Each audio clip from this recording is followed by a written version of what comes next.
Welcome back. You're watching KTN Primetime News.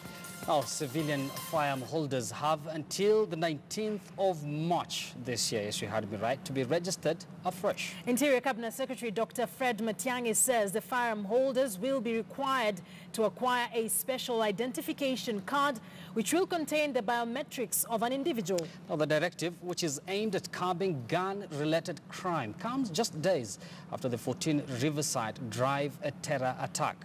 A similar exercise was initiated last year, but was suspended by the court.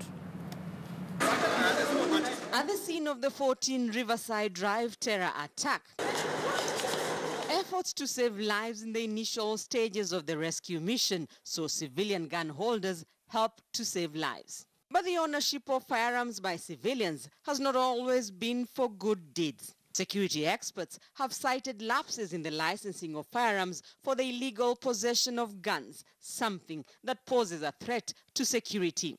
Tracking of firearms used in acts of terrorism, robbery, carjacking and even poaching has not always been easy. The government wants to change all that. Licensed civilian firearm holders have 56 days to acquire special identification cards, which will be fitted with a microchip with an individual's details. Every civilian who's licensed to have a firearm must now have this card. And we are not going back on this arrangement. I do not have the time, and I don't want to sound like I am whining and moaning about this. The police officers in this room know the pains we have gone through. We collect cartridges, we're not able to trace the guns because they're not registered anywhere.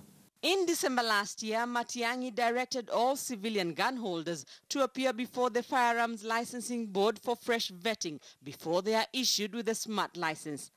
A section of gun holders under the National Gun Owners Association moved to court to stop the vetting. They have gone to court and the court has stopped us from dealing with them for now. When it comes to 19th, IG Boynet and us will decide what we will do, but you must have a card. Matiang'i was speaking in Mombasa during a meeting with regional coordinators, regional police commanders, county commissioners and county police commanders, said the government will step up its fight against insecurity. And anyone who bets on attempting to disrupt our peace got some answers last week and will get many more answers if they try as we go along.